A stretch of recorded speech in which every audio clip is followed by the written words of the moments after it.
pela ciência e por muitos defensores de uma visão mais abrangente do corpo humano, de que o câncer, essa doença que muita gente não gosta nem de falar o nome,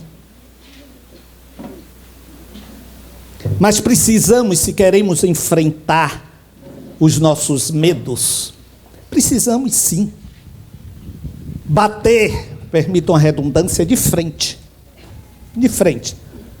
com esses medos. Que o câncer é motivado por questões emocionais, em grande parte.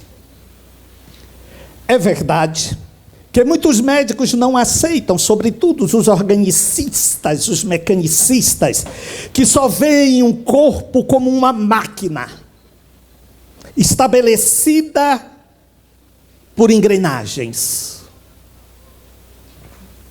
Esses médicos, é claro, não cogitam estas possibilidades. Sabemos também, por outro lado, pela própria ciência,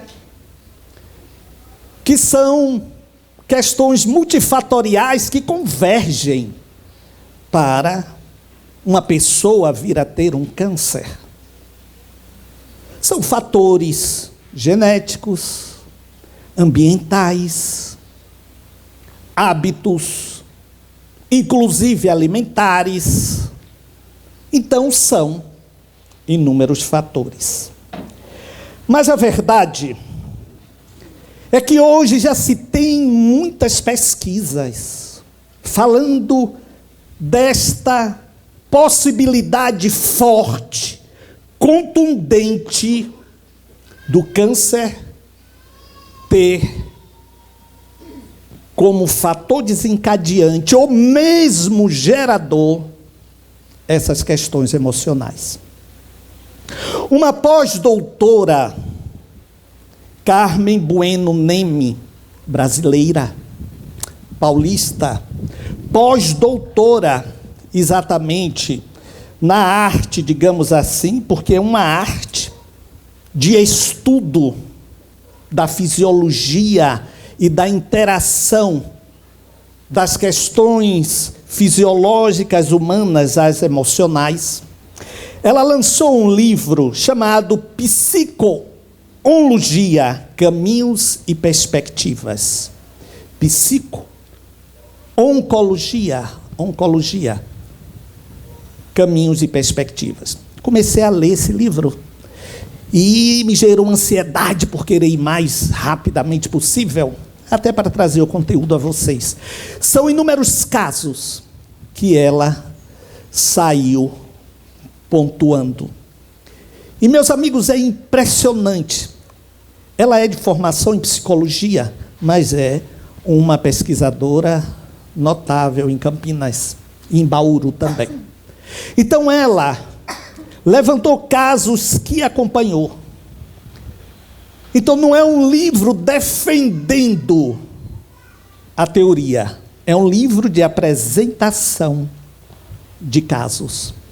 E ela chegou à conclusão que há um grande vilão das emoções, criador deste problema. Há um grande vilão. Ela chega a insinuar que este vilão é como se fosse o pai de todos os outros. Quem poderia arriscar dizer quem seria esse grande vilão? Medo, mágoa, rancor, ódio, angústia,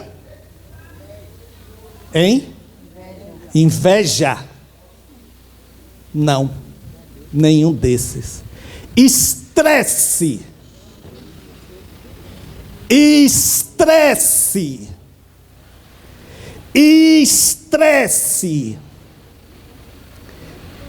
Olha que interessante, porque nós temos uma ideia limitadora a respeito do estresse. Nós achamos que estresse é apenas aquela situação em que nós nos aborrecemos, ficamos nervosos, nos perturbamos naquele instante ali, no trânsito, no dia a dia do trabalho. Não. Estresse é toda a tensão que nós impomos em nós, até por essas questões todas que vocês disseram aqui. Então, estresse não é apenas aquele momento de raiva, é a tensão que submetemos o nosso corpo nos momentos de raiva, de ódio, de rancor, de mágoa, de medo, de tudo isto. Então, meus amigos, vocês vejam que interessante, porque geralmente nós falamos muito em mágoa, em ressentimento, não é? Falamos muito no rancor guardado, daquela relação que não deu certo, daquele emprego. E nos esquecemos que isto, em verdade, é catalisado, tudo isto é catalisado como um grande estresse, ou como estresses de vida. E ela chega a dizer, e é interessante, que o estresse vai atuar diretamente. Então vocês já sabem, quando eu falo em estresse, eu já estou falando de todo este bolo. De todo este bolo. Vai atuar diretamente os seus efeitos nos imunodepressores do corpo humano. Gente, isso não é teoria, é pesquisa. Vocês sabem como? Ela chega a dizer que esses imunodepressores são, em verdade, onde há a gênese da neoplasia maligna. Quer dizer, onde nasce o câncer, a deficiência dele. E ela vai mais adiante, a dizer que firmemente ela deduz que essa ação está diretamente ligada à deturpação, digamos assim, de células. Agora eu tenho que ter muito cuidado do que eu vou dizer, porque já identifiquei duas médicas aqui. Uma aqui e a que faz meu teste ergométrico de coração, que está ali. Atuam diretamente desarrumando os linfócitos, que em verdade, aqui é meu momento de exibição a vocês, que em verdade são diversos tipos de células que formam os leucócitos. Está indo direitinho? Os leucócitos ou glóbulos brancos. Ou seja, o estresse bagunça o seu sistema de defesa. E não fica só nos linfócitos, não. Ele vai também para desestabilizar a imunoglobulina.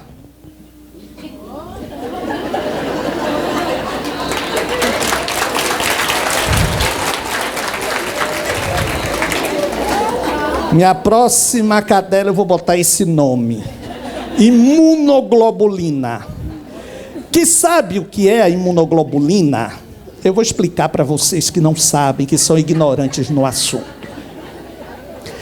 A imunoglobulina é uma espécie de membrana plasmática, onde atuam os receptores dos linfócitos. Entenderam? Então, eu vou explicar de novo porque vai cair na prova. A imunoglobulina fica como que captando os linfócitos B, que nada mais são do que o quê? Parte, componente do nosso sistema de defesa. Então, se ela resolve não mais trabalhar, está toda perturbada, como vai ficar o nosso sistema de defesa? É isso que o estresse provoca. O estresse, portanto, desestrutura o básico da proteção do nosso organismo. Gente, isto é muito sério. Porque ela diz o seguinte: estresse, todos nós vamos continuar tendo e é normal que tenhamos. O problema é quando nós não sabemos cortar o máximo possível a exposição a ele, ou até mascaramos que não temos aquele estresse. Ou seja, não, eu não tenho rancor, eu não tenho ressentimento, não, eu não tenho nada disto. E vai. Não, que nada. É a paz que está dentro de mim. E você vai lá detonando os linfócitos todos da miséria. A imunoglobulina toda também. E aí, é claro, todos nós temos células atípicas, todos nós, que são células deformadas, que podem ser também uma ou outra células cancerígenas. Então, se nós sabotamos este princípio que nos defendem das bactérias, dos vírus e de tudo que nós temos de ruim no nosso corpo humano, então o que vai acontecer? É claro que esta assimilação vai nos levar obrigatoriamente a dois tipos de posição. A primeira, eu sei que processos podem ser kármicos, mas não precisam ser permanentes e contínuos. Não precisam ser permanentes e contínuos. Meus amigos, quantas vezes não nos ficamos naquela tensão de alguém que fica ali, nos perturbando, fazendo reclamações, ou então se queixando, ou então só criticando. Quantas vezes nós mas não estamos idêneos. Não estamos impermeáveis, tudo aquilo vai entrando, vai ficando. Lembre aí de um familiar. Não, só um, não vá, não. Só pedir um. Vá, eleja aí um familiar, que é aquele ou aquela, ou aquele. Pois é.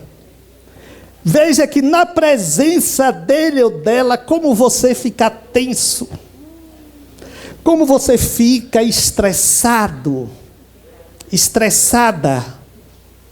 Então, a primeira posição é: não se exponha a possibilidades de estresse por muito tempo. E se expor, não entre no aprofundamento, porque tem gente que arrasta, né?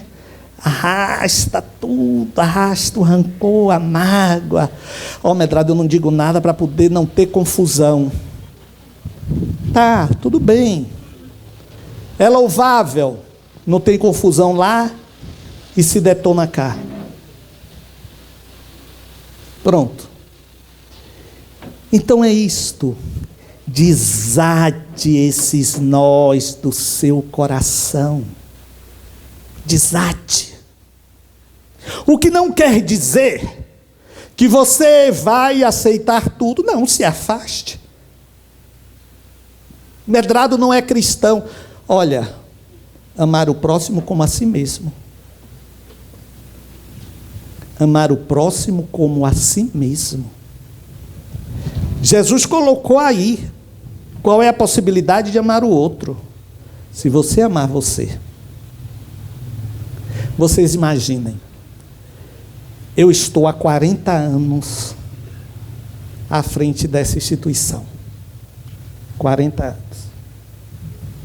Todos vocês, os que vieram falar comigo, ao longo desses 40 anos, tirando os trabalhadores, colaboradores que vieram conduzir trabalhos, mas foi para quê?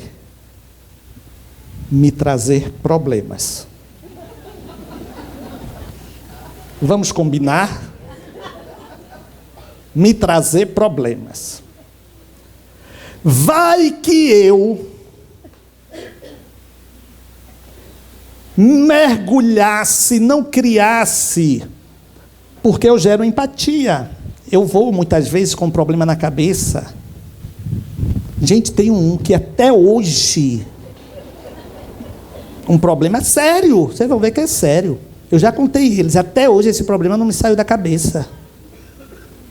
Uma moça daqui de Salvador, que veio falar comigo, ela devia ter 17 anos, que estava grávida.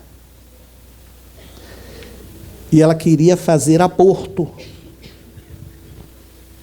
Eu a ouvi e disse, mas o pai da criança não quer assumir. Medrado, a coisa é complicada.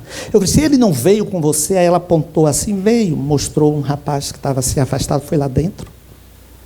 Eu falei assim, então, porque ele não senta com seu pai e vocês conversam. Medrado, não há menor condições. Eu falei assim, eu não estou entendendo, então você quer que eu diga o quê? Medrado, sabe por que não tem a menor condição? Porque ele é meu irmão. De pai e mãe. De pai e mãe. E detalhe, na maioria das vezes, nesta hora, Pablo está do meu lado e diz, não se choque.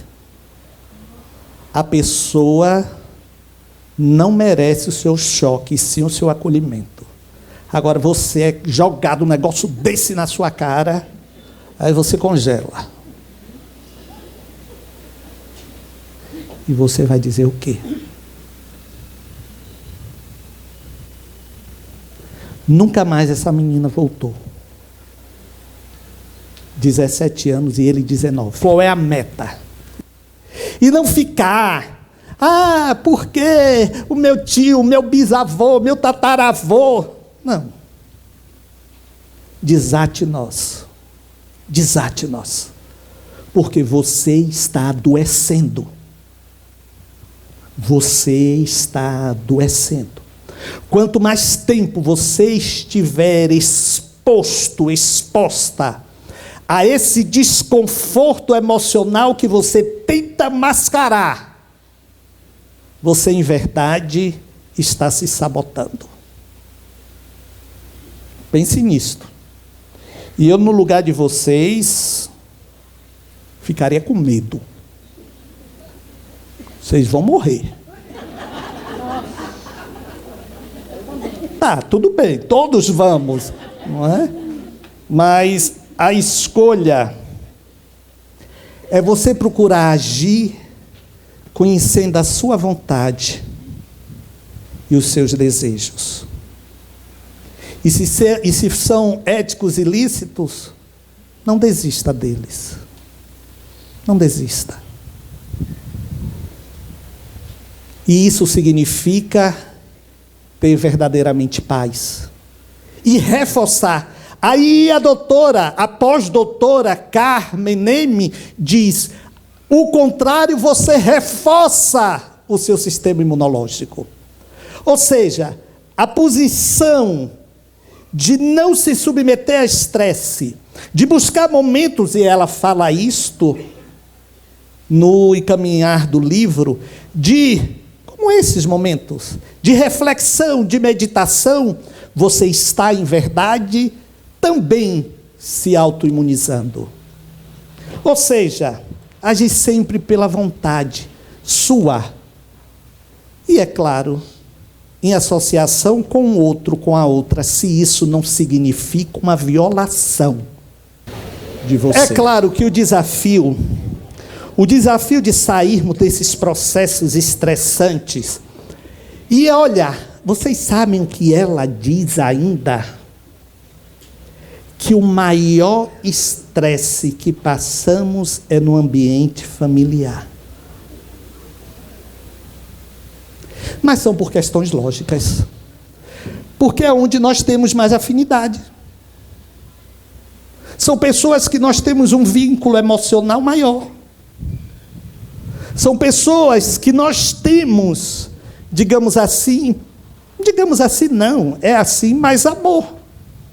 Claro, então é aí. Ela chega a chamar de foco degenerativo quando a convivência ou vivência, porque convivência é mais próximo, vivência de uma forma mais circunstanciada.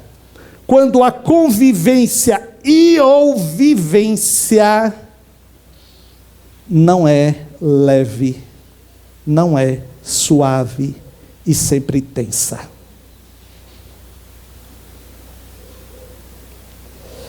Pois é.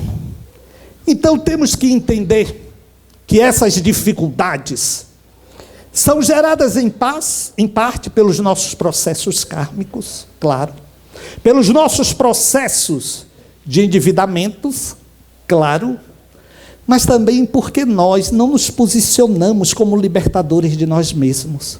Sabe aquela coisa de nada nem ninguém vale a minha paz? Isto. Com firmeza. Com firmeza.